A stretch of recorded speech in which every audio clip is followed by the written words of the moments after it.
Removal of nitrogen and phosphorus compounds from polluted water. First of all, we will see nitrogen removal. पहले हम देखते हैं nitrogen के sources क्या क्या हैं, ये वाटर में कहाँ से आ जाता है nitrogen. So biological decomposition of proteins and urea discharged in body waste. तो जितना भी ह्यूमन वेस्ट है उसके अंदर नेचुरली नाइट्रोजन की कॉन्सेंट्रेशन होती है. इसी तरह एनिमल वेस्ट, जितने भी जो फीड लॉट्स हैं वहाँ से जाने वाला जो वाटर रन ऑफ है वो जब नदी नालों में जाता है वहाँ से वो रिवर्स को जॉइन करते हैं. इसी तरह से अब की जो सेटिंग्स हैं उसमें डोमेस्टिक जितनी भी डोमेस्टिक वेस्ट है या जो हाउस होल्ड से निकलने वाले जो सीवेज वेस्ट है वो सारा का सारा इसी तरह से सरफेस वाटर्स में उसको without any prior treatment directly add कर दिया जाता है. तो उसमें ह्यूमन वेस्ट जो है वो उसमें यूरिया मौजूद होता है. इस तरह जो प्रोटीन्स वगैरह होते हैं उनकी डिकम्पोजिशन से.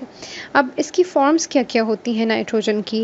हमने कहा कि सोर्सेस तो देख लिए इसके कि प्रोटीन की डिकम्पोजिशन से आ रहा है या जो बॉडी वेस्ट है वहाँ से ये आ रहा है, लेकिन ये किन फॉर्म्स में प्रेजेंट होता है. तो ऑर्गेनिक नाइट्रोजन की फॉर्म में और अमोनिया की फॉर्म में. Organic nitrogen may be biologically converted to free ammonia or to the ammonium ion.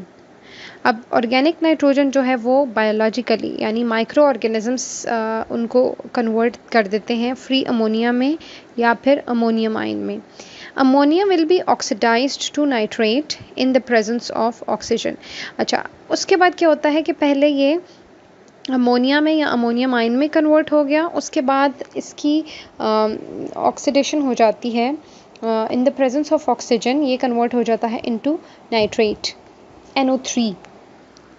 Because of oxygen demand exerted by ammonia, removal of ammonia may be required. If you remember जो हमने lecture पढ़ा था water quality parameters का, उसमें हमने biological oxygen demand पढ़ी थी BOD, और उसमें हमने कहा था कि जितना ज़्यादा माइक्रो ऑर्गेनिजम्स जो हैं वो डिकम्पोज करेंगे ऑर्गेनिक वेस्ट को तो उससे वो ऑक्सीजन को यूटिलाइज़ करेंगे. सो लिहाजा हमने कहा कि जो ह्यूमन वेस्ट आ रहा है या जो प्रोटीन्स वगैरह पानी में आ रही हैं उनसे जो है वो अमोनिया बन जाता है, और अमोनिया जो है उसको उसकी जो है वो कन्वर्जन होगी इनटू नाइट्रेट.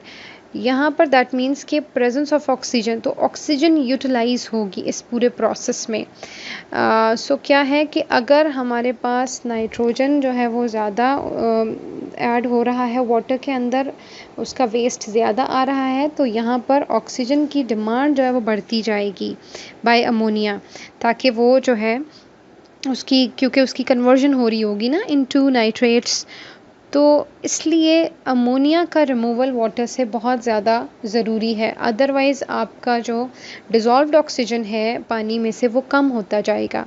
सो इसके लिए जो प्रोसेसेस हैं वो क्या क्या हैं. The most common processes for removing ammonia from waste water are, first one is air stripping and second one is nitrification, denitrification. पहले हम देखते हैं कि एयर स्ट्रिपिंग में क्या होता है. Air stripping operations consist of converting ammonium to the gaseous phase and then dispersing the liquid in air, thus allowing transfer of the ammonia from the waste water to the air. अगर हम पिछली slide में चले जाएं और उसमें हम देखें, हमने फर्स्ट पॉइंट में देखा कि हमारे पास जो ऑर्गेनिक नाइट्रोजन है वो बायोलॉजिकली कन्वर्ट हो जाता है इनटू फ्री अमोनिया. तो यहाँ पर अगर हम नेक्स्ट स्लाइड में देख लें तो यहाँ पर एयर स्ट्रिपिंग में वो सिंपली जो हमारे पास अमोनियम में जो कन्वर्जन हो रही है, ठीक है, उसी को वो गैशियस फेज़ में करके तो उसको वाटर में से सिंपली एयर में एंटर कर देंगे और इस तरह से रिमूव कर दिया जाएगा. सिंपल इसी मेथड को यूज़ कर रहे हैं कि आपने कन्वर्ट करना है अमोनियम जो कि डिज़ोल्व्ड फॉर्म में है उसके अंदर पानी के अंदर, उसको गैशियस स्टेट में कन्वर्ट कर देना है. अब वो कैसे कन्वर्ट होगा, उसके लिए वाटर की pH जो है उसको 11 पर लेकर जाया जाता है. That means towards basic pH इसकी लेकर जाया जाता है, क्योंकि 7 पर न्यूट्रल pH है और 7 से नीचे एसिडिक होती है और 7 से ऊपर जब हम जाते हैं तो बेसिक है। सो एयर स्ट्रिपिंग में क्या है, उस जो डिज़ोल्व्ड अमोनियम है उसको गैसियस फॉर्म में कन्वर्ट करने के लिए वाटर का जो pH है उसको 11 पर ले जाया जाता है for complete conversion to ammonia, ताकि वो अमोनिया की फॉर्म में कन्वर्ट हो जाए, गैसियस अमोनिया में। pH adjustment is necessary prior to air stripping. तो pH एडजस्टमेंट के लिए इसमें लाइम, कैल्शियम हाइड्रोक्साइड जो है वो यूज़ किया जाता है, ताकि उसकी pH जो है वो ज़्यादा करके 11 पर लाया जा सके। ये एक इमेज है जहाँ पर आप देख सकते हैं एक जो एयर स्ट्रिपिंग जो टैंक है या टावर है, जहाँ पर सिंपली अमोनिया जो है उसको गैसियस फॉर्म में कन्वर्ट करके तो रिमूव किया जाता है।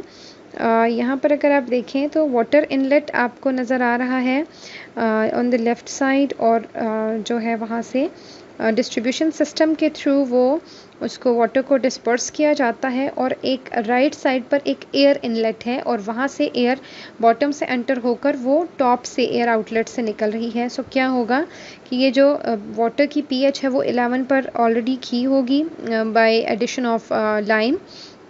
तो क्या होगा कि जब ये एयर पास होगी तो वो अपने साथ ये गैसियस अमोनिया को लेकर टॉप का जो एयर आउटलेट है वहाँ से वो निकल जाएगी।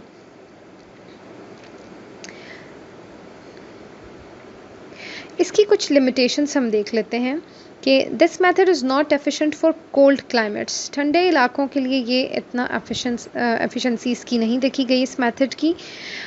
सेकंड जो इसका एक डिसएडवांटेज है वो ये है कि इस पूरे मेथड में नॉइज़ पोल्यूशन बहुत ज़्यादा क्रिएट होती है, क्योंकि उसमें वाटर डिस्पर्स किया जा रहा है, उसमें एयर आप इनलेट से ऐड कर रहे हो।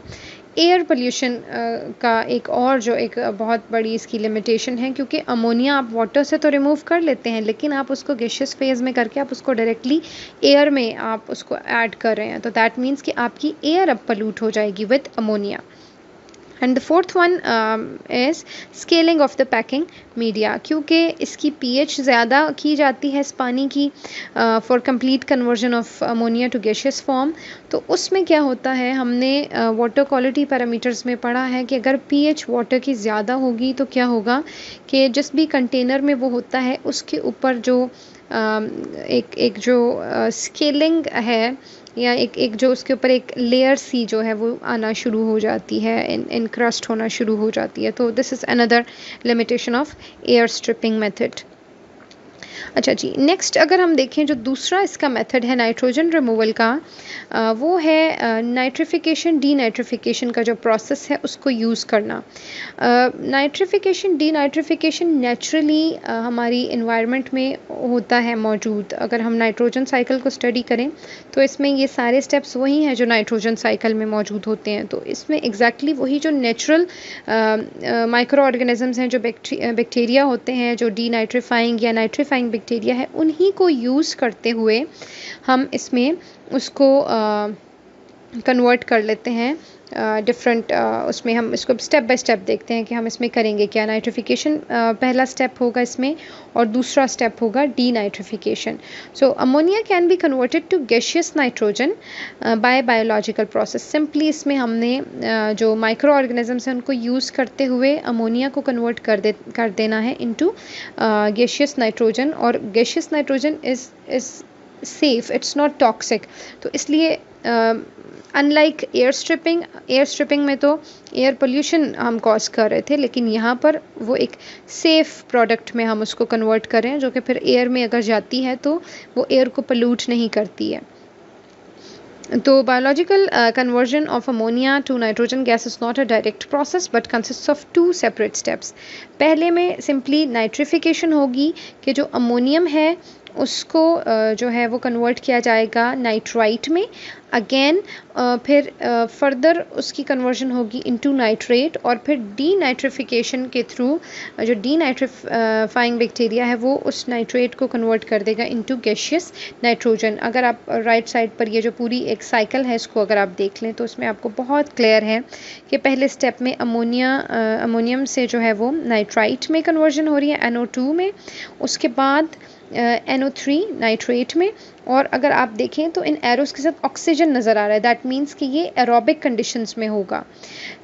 और जो डीनाइट्रीफाइंग बैक्टीरिया है वो फिर एनारोबिक कंडीशंस में रिमूवल करेगा ऑक्सीजन का और फिर नाइट्रोजन में कन्वर्ट कर देगा नाइट्रेट को। अच्छा, अब हम बारी बारी एक एक स्टेप को देख लेते हैं कि नाइट्रिफिकेशन में क्या होगा। In this step ammonia is oxidised to nitrate in aerobic conditions. जैसा कि मैंने पहले भी बताया कि in the presence of oxygen जो है वो ऑक्सीडाइज होगा ammonia into nitrate. The organisms responsible for nitrification are the autotrophic bacteria, जिसमें कि आ जाती हैं दो एग्जाम्पल्स हैं, नाइट्रोबैक्टर और Nitrosomonas. Nitrification can be accomplished in both suspended culture and attached culture reactors. इसमें दो किस्म के रिएक्टर्स यूज़ होते हैं नाइट्रिफिकेशन के लिए, सस्पेंडेड कल्चर रिएक्टर या फिर अटैच्ड कल्चर रिएक्टर। अच्छा, denitrification which is the second step, जिसमें हमने सिंपली नाइट्रेट जो है उसको कन्वर्ट कर देना है इनटू नाइट्रोजन गैस। अच्छा, अब इसमें क्या होगा, the organisms responsible for denitrification और फैकल्टेटिव हीट्रोट्रॉफिक बैक्टीरिया। ये जो हैं ये हीट्रोट्रॉफिक हैं, ये ऑटोट्रॉफिक नहीं हैं। तो ये जो है in the absence of oxygen ये काम करेंगे। So for reduction to occur, अब यहाँ पर ऑक्सीडेशन नहीं हो रही, यहाँ पर रिडक्शन होगी, नाइट्रेट की रिडक्शन होगी, इसमें से रिमूवल ऑफ ऑक्सीजन होगा। ठीक है, रिमूवल ऑफ ऑक्सीजन होगा तो नाइट्रेट से कन्वर्जन हो जाएगी इनटू नाइट्रोजन गैस। तो यहाँ पर जो DO है, डिज़ोल्व्ड ऑक्सीजन है, उसका लेवल 0 होना चाहिए या नियर 0, क्योंकि जब तक ऑक्सीजन प्रेजेंट होगी तब तक उसकी रिडक्शन हो नहीं सकती है from nitrate to nitrogen gas. तो यहाँ पर क्या किया जाता है, a carbon supply must be available to the bacteria. तो बैक्टीरिया को as a source of energy carbon दिया जाता है, क्योंकि ये फैकल्टेटिव हैं, इनको ऑक्सीजन जो है वो नहीं चाहिए, इनको carbon as a source of energy चाहिए होता है। और जो एक्सटर्नल कार्बन का जो सोर्स यूजुअली दिया जाता है वो होता है मेथनॉल, CH3OH। अच्छा जी, तो अब सेकंड हमने जो देखना है वो फॉस्फोरस रिमूवल है। हमने नाइट्रोजन का देख लिया कि नाइट्रोजन को किस तरह से, दो उसके मेथड्स हैं, एक एयर स्ट्रिपिंग हमने देखा और एक हमने नाइट्रिफिकेशन डीनाइट्रिफिकेशन देख लिया। अब हम फॉस्फोरस का रिमूवल देखते हैं कि फॉस्फोरस जो है वो किस तरह से हम वाटर में रिमूव करते हैं। पहले हम इसके सोर्सेज एंड फॉर्म्स देख लेते हैं। फॉस्फोरस यूजुअली 3 फॉर्म्स में एग्जिस्ट करता है वाटर के अंदर।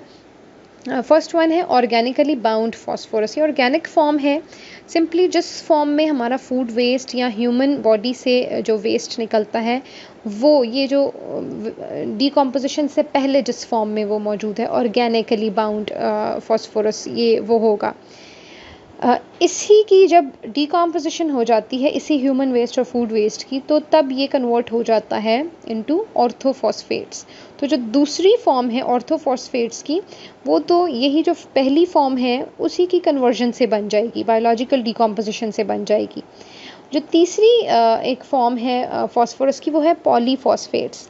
ये सिंथेटिक जो डिटर्जेंट्स हैं ये उनमें मौजूद होते हैं, और जो पॉलीफॉस्फेट्स हैं ये भी अगर वाटर में मिक्सअप हो जाएं तो हाइड्रोलाइज होने के बाद ये भी कन्वर्ट हो जाएंगे इनटू ऑर्थोफॉस्फेट्स। तो यहाँ पर अगर हम देखें तो हमारे जो ऑर्गेनिकली बाउंड फॉस्फोरस हैं वो भी नेचुरली बायोलॉजिकल डिकम्पोजिशन से ऑर्थोफॉस्फेट्स में कन्वर्ट हो रहे हैं, और पॉलीफॉस्फेट्स जो हैं वो भी हाइड्रोलिसिस के थ्रू वाटर में ब्रेक डाउन होने के बाद वो भी नेचुरली कन्वर्ट हो जाते हैं इनटू ऑर्थोफॉस्फेट्स। तो यहाँ पर जो एक प्रिंसिपल फॉर्म जो हमारे पास जो कि जिसके लिए हम कंसर्न्ड हैं वो होगी ऑर्थोफॉस्फेट्स, जिसका हमने रिमूवल करना होगा। Thus, the principal form of phosphorus in wastewater is assumed to be orthophosphates. अब इसकी जो रिमूवल है वो केमिकल प्रेसिपिटेशन के थ्रू किया जाता है। उसमें क्या किया जाता है, सॉल्ट्स ऑफ आयरन और एल्यूमिनियम, यानी एल्यूमिनियम सल्फेट या फिर फेरिक क्लोराइड, ये दो ऐसे सॉल्ट्स हैं जिनको यूज़ किया जाता है। आयरन या एल्यूमिनियम के जो सॉल्ट्स हैं इनको ऐड किया जाता है इस पर्पस के लिए, और इससे क्या होता है कि स्लाइटली एसिडिक pH पर क्या होगा कि ये जो ऑर्थोफॉस्फेट्स हैं ये कंबाइन हो जाएंगे इन सॉल्ट्स के साथ। जो ट्राईवैलेंट एल्यूमिनियम और आयरन केटाइंस हैं वो इनके साथ कंबाइन होकर एक प्रेसिपिटेट बना लेंगे और वो सेटल डाउन हो जाएंगे at the bottom of the tank और कंटेनर। और जो जो वाटर है वो सिंपली आप उसको टॉप से रिमूव कर लेते हैं, which is now phosphorus free. So that was all. Thank you. Thanks for watching.